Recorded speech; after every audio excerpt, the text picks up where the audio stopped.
Sam Altman might honestly be the modern Dr. Frankenstein. At this point in their respective stories, they're both trying to create something absolutely incredible, straight out of science fiction, because they want to change the world, and that's the generous interpretation of their actions. But what happens after they create their monsters, both in the book and in the vision that Sam Altman has consistently laid out, could be different, and as for their projects, become dangerous or potentially catastrophic. Before we begin, it's important to note that Dr. Frankenstein is a fictional character and perhaps meant to be an expression of human hubris fueled by scientific and technical knowledge. Of course, no real person could compare to that. All people are complex and multifaceted. Nobody's two-dimensional, etc. Also, legally, I just want to say this is for entertainment purposes only, and this content is not meant to disparage anyone. But okay, I want to talk about Sam Altman and Dr. Frankenstein, but today we have a guest. We have my friend Josh. Josh, you want to introduce yourself? Hi, I'm Joshua Liang.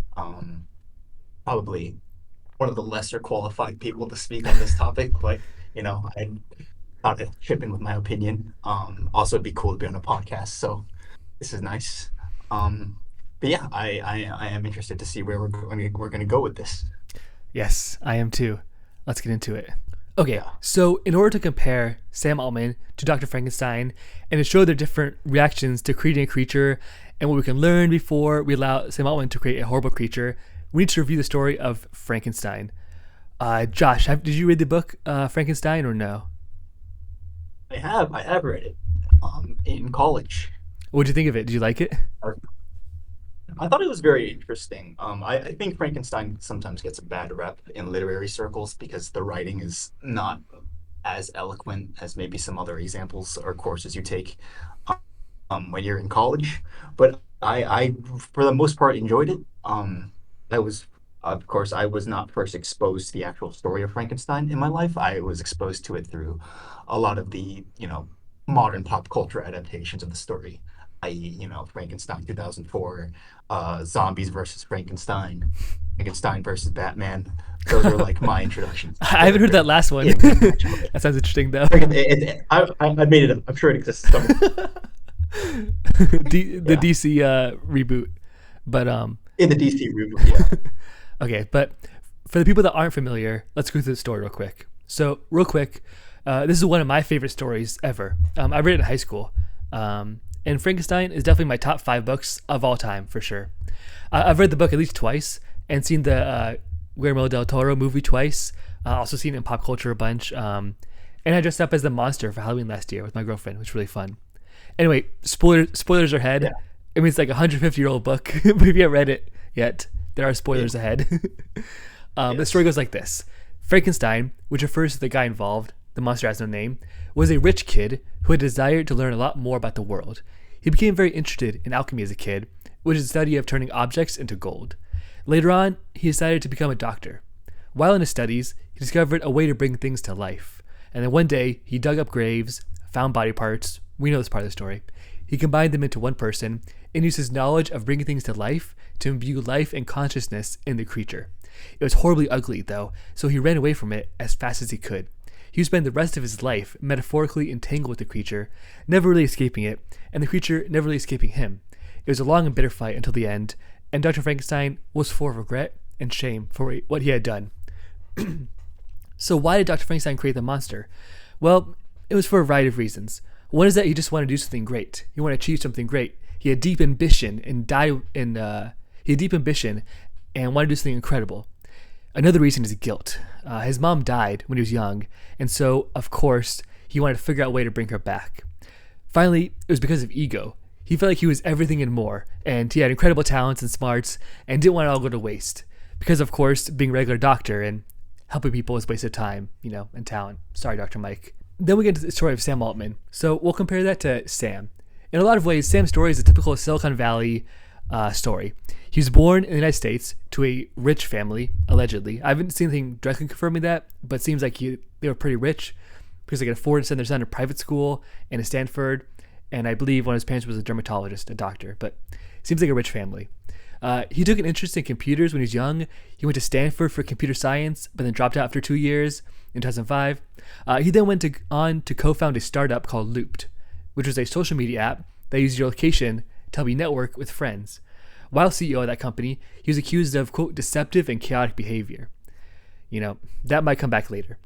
Also common with the Silicon Valley story, this company was sold for a ridiculous amount of money. He raised $30 million as CEO and later sold it for $43.4 million. And Sam Altman used this money to catapult himself deeper into the tech scene. He became a partner and later president of Y Combinator, a technology startup accelerator. They basically just invest in tiny tech companies and help them grow. And this company has had massive success, helping to nurture companies like Airbnb, DoorDash, Twitch, Instacart, even Reddit. I mean, you've definitely used one of the apps they've helped to nourish. And this portfolio has grown to an estimated $600 billion compared to the $1 billion that Y Combinator invested in these companies. So this company is absolutely massive. But this insane level of power was not enough for Sam Altman. He co-founded OpenAI in 2015, along with Elon Musk, Peter Thiel, and a host of other people. That's pretty much a nightmare blunt rotation. But it was initially created as a nonprofit to protect against a potential AI threat. However, we'll see later that maybe Sam Altman was being deceptive in this marketing. His goal from the start has been to create artificial general intelligence, or AGI. But if your goal is to prevent the negative effects of AI, and you think that AGI could be harmful, why absolutely rush to create it? Elon Musk is involved in this, but I don't want to get into it. That's a whole different video. There's also the whole getting fired from OpenAI thing for lying, but we won't get into that either. Just keep in mind, so far, Sam Altman has been accused of lying, manipulation, deception, and chaos. Not great for someone who wants to create what AI advocates would call the most important technology in the history of the world. That's a lot of background. Josh, what are your thoughts on that? On Sam Altman's history, on the Frankenstein's history, comparisons, differences? What are your thoughts? Yeah, I mean, I'm not the most well read up on this topic, but I guess for a clarification, there's two different ways we can really go about this story. Because are we comparing Sam Altman to the character of Frankenstein or the story, overall story of Frankenstein? Because if we are comparing it to the story, I think the latter part of this tale is yet to be written. Because as we do know in Frankenstein, I believe you mentioned spoilers earlier. He comes to extremely regret his choice of creating this creature. After negative ramifications of murder, the destruction of livelihood, in the story, we don't really get that so far in Sam Altman's story. We do know we absolutely have, you know, most of the world bearing the audience to the negative ramifications of AI, like AI fraud, deep fakes, misinformation. But there's nothing to indicate that Sam Altman acknowledges it or actually even really cares about said negative ramifications so far. Yeah. Yeah, that's a great point. We don't know where the story is going to go. It's easy to compare it to Frankenstein based on everything that's happened so far, but who knows where it could go? It could be the story of, I don't know, some good thing. Some good thing, yeah. We'll see. It's interesting. Yeah, it's interesting as well because Sam Altman's pursuit of AGI does not seem to be. I wouldn't go so far as to say it's not completely out of, or it's entirely like ambition has nothing to do with it. Ambition, of course, I think was the start of it, but with Frankenstein, his visions of creating life or molding some aspect of nature to sort of corroborate his view of himself in the world is born out of a desire to both create as well as see he can do if he can do it, basically, if he's capable of such an act. We really don't get that with Sam Altman. It's very hard to ascertain his goals because the thing with Sam Altman, as you mentioned before, he's a notorious liar. The founding of OpenAI was sort of built on pseudo marketing of artificial general intelligence, a term that even Sam Altman said he really couldn't pinpoint at the time. It was just some far off marker to justify startup funding. Investors, including Elon Musk. Yeah, these are all great points actually so far, and the little things that we'll address as we go on. But great points. Yeah. Let's get back into it. So let's recap the similarities here. So Sam Altman, and Dr. Frankenstein both come from well off families, grow up very interested in scientific pursuits or even science fiction, go to school to pursue science, but then get distracted by a grand project. That's an admittedly high level recap, but still, it's interesting to put it into perspective. So, we all know about Dr. Frankenstein's monster. But now, let's talk about Sam Altman's monster, AI Doom through AGI slash superintelligence. You've probably heard these terms before. Josh mentioned them. But what do these terms actually mean? Let's break it down. So, artificial general intelligence, or AGI, is a type of AI that is generally defined as being able to do all the tasks that people can do, especially cognitive ones like think, or physical ones like act, as good as, or even better than people. A very broad definition. You'll find 100 people that disagree with it. But as a broad definition, it's kind of just like being able to do stuff as good as humans. Sometimes they'll mix in consciousness in there, but that's a really hard thing to prove. It's pretty much impossible to prove that anyone is conscious, much less a machine. That's why Alan Turing famously disregarded that concept in his creation of the Turing test, which tested to see if a human could tell whether they're talking to a computer or a fellow human. He was like, we don't know if they're conscious or not. We don't know if you're conscious or not.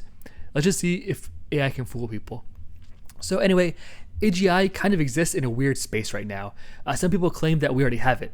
Sam Altman himself said on the Big Technology podcast that, quote, AGI kind of went whooshing by. It didn't change the world that much or will in the long term, but okay, fine, we built AGIs, end quote.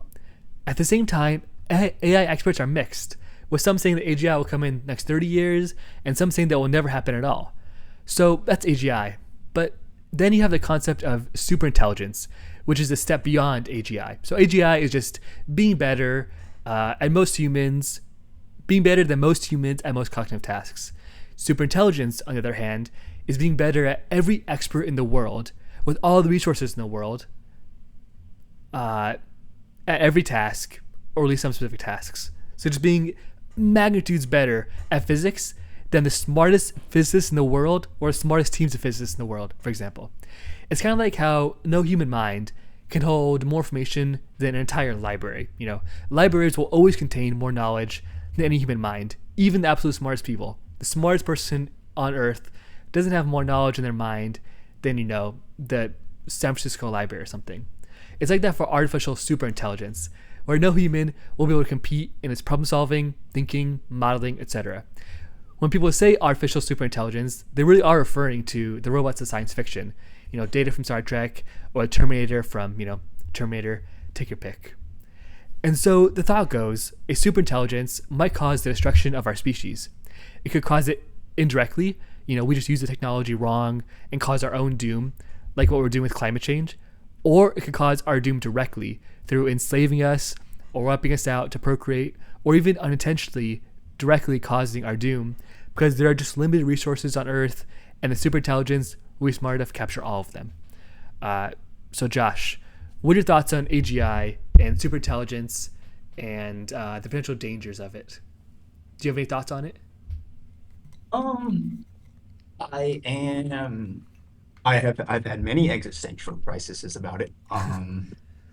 Primarily within the past 4 years or so. Because growing up, I don't know about you, I think we're only like 3 years apart, but growing up, especially in the 2010s, whenever artificial intelligence is mentioned, it was sort of seen as like this far off sort of concept that was like relegated to sci-fi realm, right? It's relegated to, you know, like you mentioned, Terminator, Matrix, a myriad of other pop culture examples. The idea of AGI only really got popular at the turn of 2020s when OpenAI and a myriad of other tech companies went public with not only stating the goal of reaching AGI, but reaching it within the next decade. Um, that was sort of my first introduction to it. So I guess it'd be more helpful to say AGI would basically be the first stage of ASI because, as you said, AGI is when hu- a machine technology is able to theoretically match or surpass human cognition. The main thing that separates AGI and ASI is the exponential growth of it, the ability to learn from its data, replicate its own operating system and then be able to improve on said operating system in smaller and smaller increments of time. So the main difference between AGI and ASI would be that exponential curve, that growth, which according to some people would be relatively short. Once a machine is able to think for itself, it'll soon be able to quickly, faster and faster, be able to replicate or correct its own errors within its own system.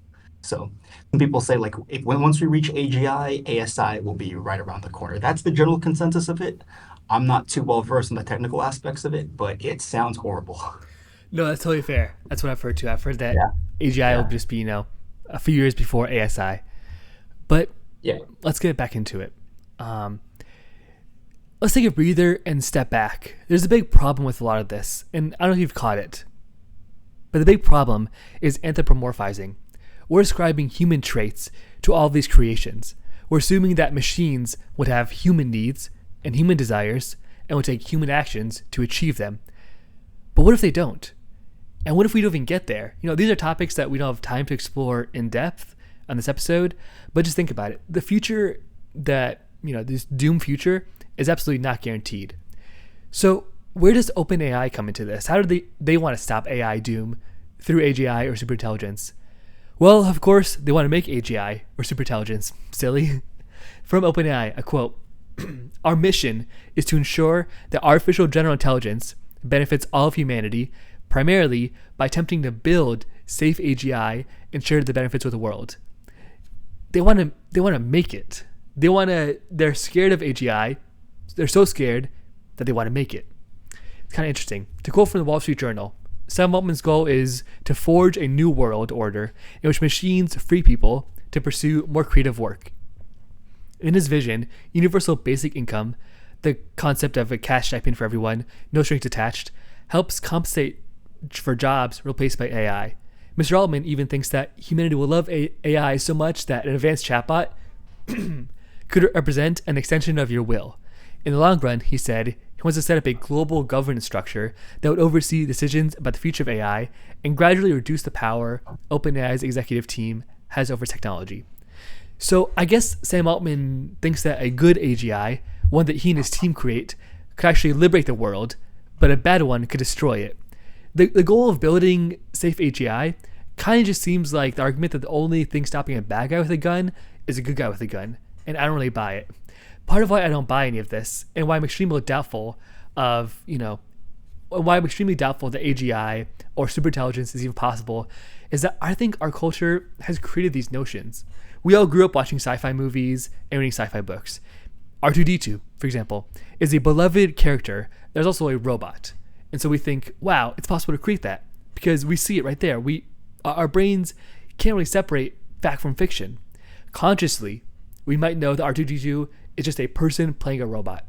But when we look at him, we just don't know the difference. We didn't evolve that way. Another bone I have to pick is this idea that all of our problems in the world just come from a lack of good technology. Once we have good technology, then we can democratize medicine, let people work less, and take care of the elderly. But you know what's actually stopping us from doing all these things? The parasitic capitalist class that feeds on the surplus value we create. Boss makes $1, I make a dime. If resources were actually distributed equitably, then we wouldn't have these problems. It's not a tech issue, it's a distribution issue. In the United States, in 2018, the median, which is where if you lined up every person and plucked the person in the middle, the median household net worth was $97,300, $100K. Do you know what the average is? The average, where you take the total amount and divide by how many people there are, the average was $692,000, 100, almost 700K. That's a staggering difference. The top 1%, not even 1%, the richest 25 families in the world control $1.4 trillion of wealth. People are living paycheck to paycheck, while the richest man's net worth fluctuates by hundreds of billions of dollars. The problem isn't technology.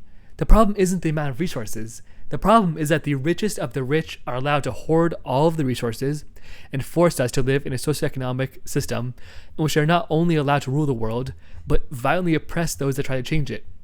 So to recap, it's kind of ridiculous to claim that our societal ills come from some lack of technology. They come from our rigid and violently enforced class structure. And I also think it's ridiculous to claim that AI will become sentient and kill us all. In my opinion personally, that's only slightly more likely than the knife in my kitchen gaining consciousness and killing me. That's my thoughts on AI. But Josh, I want to hear your thoughts on all of that. Yeah, it's interesting that Sam Altman will use these utilitarian or utopian terms to describe AGI. Oh, AGI, we need to do this. We need to solve, we need to build more data centers or consume more water in order to reach this hypothetical benchmark that will release humanity from exploitation and labor. When, Sam Altman himself is unwilling to acknowledge not these so-called like long-term risks of AI, extinction, um, replacement of humanity as the number one sentient species in the universe. Right now, there are tangible issues that AI is causing, environmental issues, water consumption, extreme wealth redistribution, or wealth inequality that's happening right now. And these are issues that Sam Altman could care less about. He doesn't really touch on these issues. He goes out of his way to not address them. So if he's unwilling to address these issues that humanity is kind of dealing with now that it's caused by AI, I don't know about you. I don't really trust that same dude to be able to promise us this benchmark in the future when he can't even care about the issues that his technology is causing now. Seems like a conflict of interest.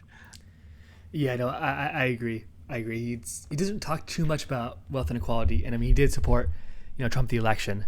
Um, it kind of feels like, saying that if I move to a different house, all my problems will go away. It's like, well, it depends on if the house is the problem or if you're the problem. But Exactly. Yeah. we'll Yeah. see. I agree. Yeah, there's this idea of like this concept in Silicon Valley. It's like called effective altruism. That's sort of like an offshoot of like the rationalist movement in the Bay Area, which is basically a movement that considers the risks and payoffs of doing something that might momentarily hurt you is ultimately justified. The long term goal is achieved. So short term pain for long term gain, I guess would be an easier way to put it. But that's sort of like the mode of thinking that not only Sam Altman adopts, but sort of like Silicon Valley adopts as a whole, where you move fast, you break things, which is Facebook's slogan. But at the end of the day, what you end up breaking, if it has some hypothetical benefit in the future, then ultimately, on a moral level, it's justified. The obvious problem with that being, who decides what's ultimately beneficial in the future? How can we take your word for, you know, that this is all for our good when so far the only person that seems to be benefiting is you and your, your class, Yeah. and at the cost at the expense of 99% of the rest of the population. Yeah, and it's a very political decision to decide what is the most effective altruistic measure.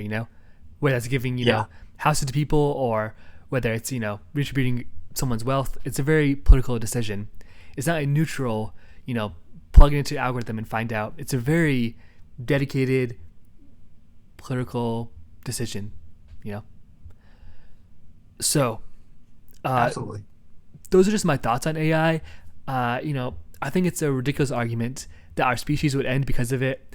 And I also think that it's a morally abhorrent argument to say that technology or lack of resources causes our societal problems. But let's get back to the Frankenstein comparison, the point of this episode.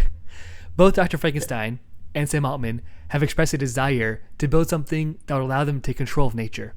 In Dr. Frankenstein's case, he wanted to be one of the greats. So he worked hard to create a living, breathing creature out of nothing. In Sam Altman's case, he also seems to want to do things similar. He wants to create, AGI.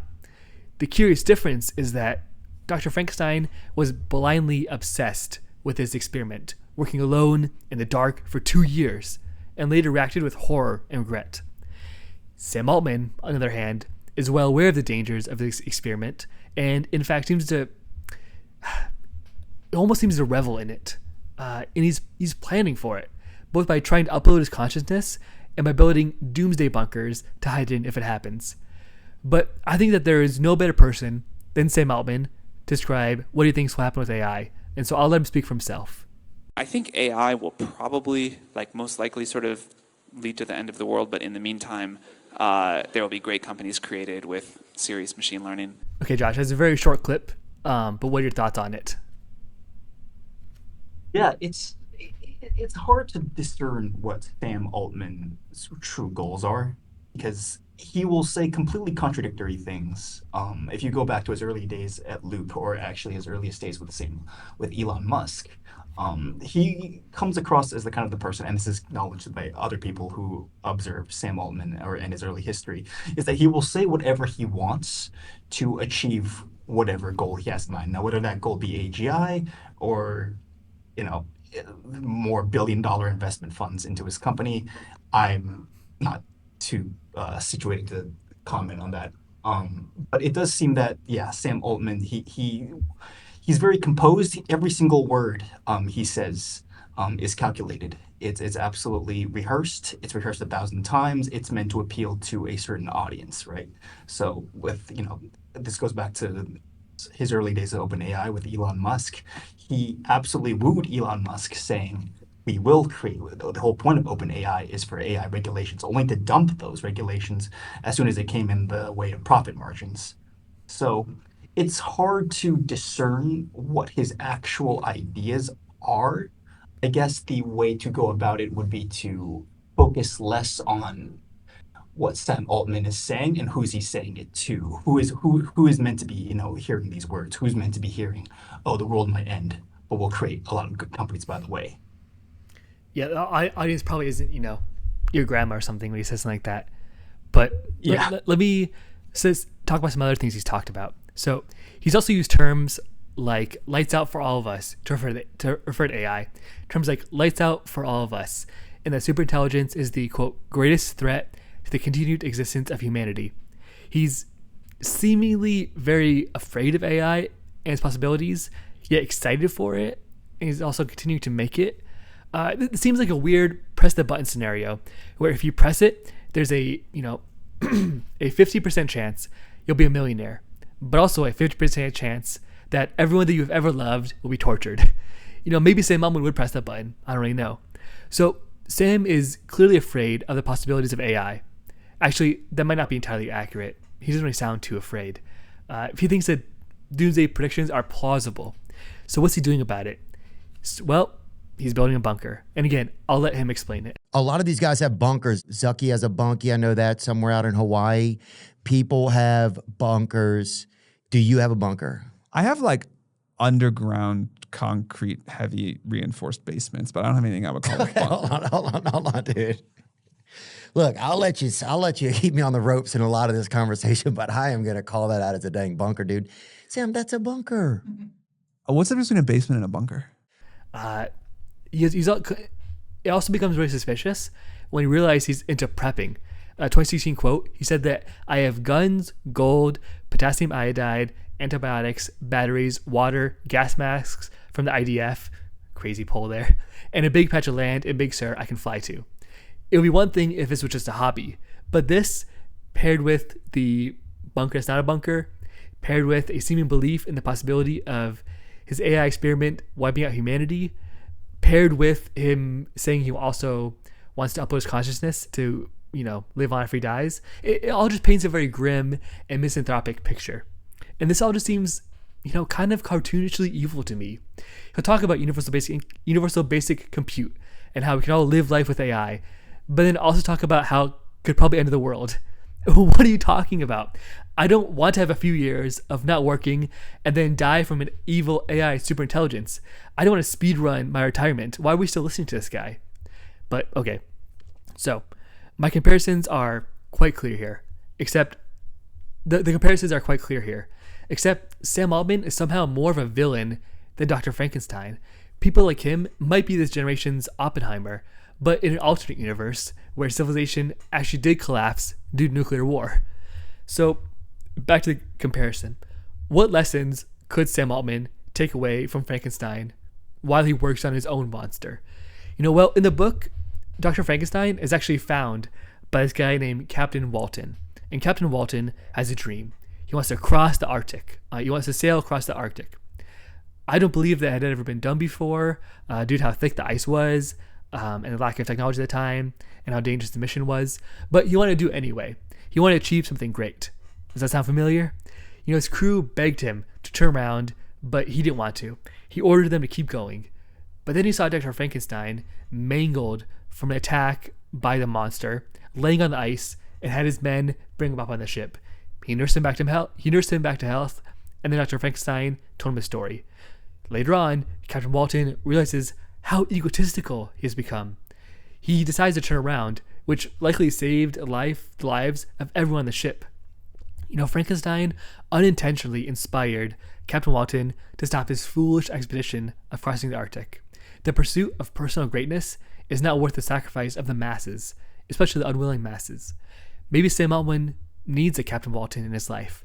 But I almost wonder, if his Walton was people like Amude, who now runs Anthropic.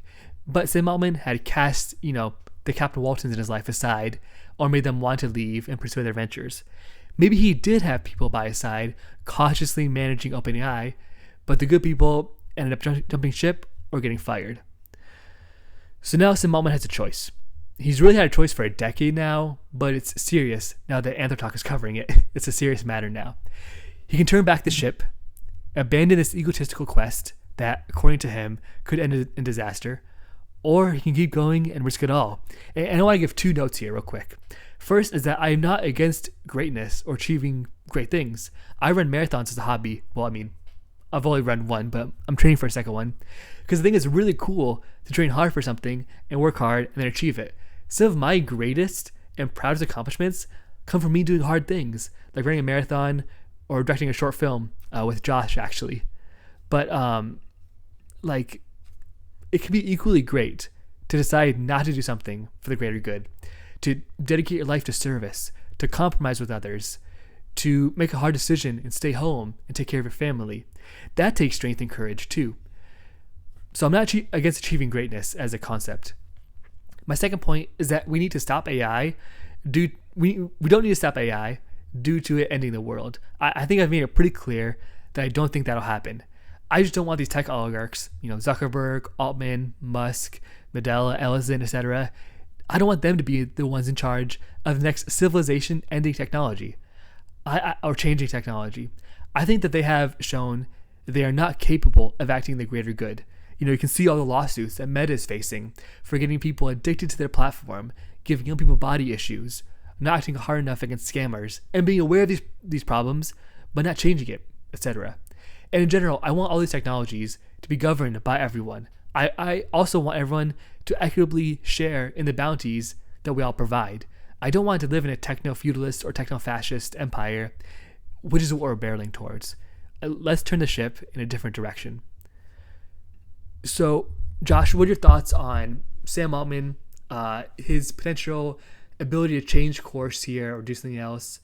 What do you think he should do? Do you think comparisons to the book are accurate? Because by now this is probably the end of the comparisons. And also just a quick note to say, I know that Sam Altman isn't like some magical programmer god creating ChatGPT, and there's a whole team of people, and there's also XAI, Anthropic, but we're specifically focused on Sam Altman today. So, Josh, what are your thoughts on him, the comparison to the book, and what he could do next? It's funny that you mentioned Oppenheimer a while back.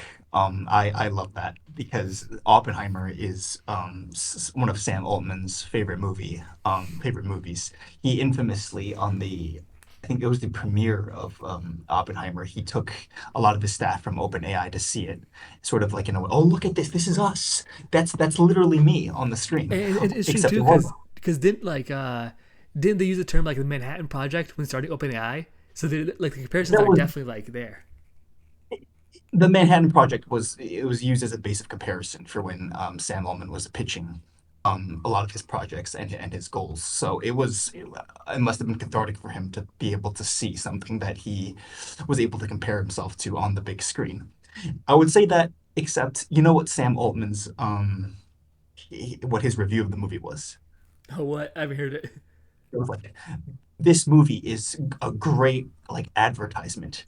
It's a great. I love the way they're able to sell building the atomic bomb, which is kind of like a glimpse into Sam's, I guess, mindset at this point, where it's just like everything has become like so robotic, so corporate, where every single word he says or modicum of cognitive thinking in his mind is a means to an end, right? A means to achieve a goal. A film is not just a film; it's something you use to sell something, to be able to advertise something as well. So you start to see like this corporate thinking, kind of already like uh, becoming like his modus operandi around this time.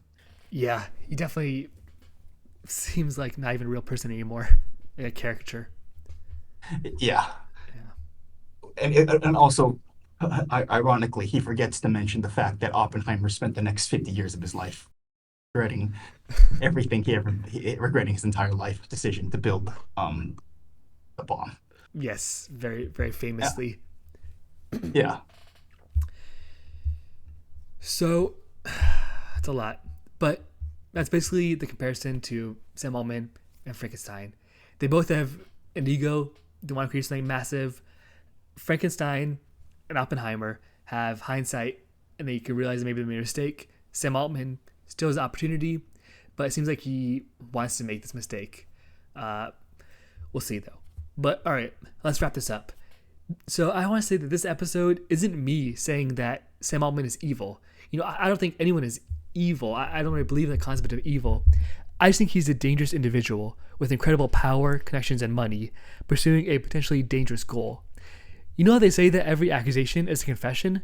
Well, one time Sam Altman said that Elon Musk desperately wants to save the world, but only if he's the one to save it. And I think that's probably true. Elon Musk desperately wants the world to be saved, but only if he gets to be the one to save it. I think it's probably true, but I think Sam Altman also probably feels that way.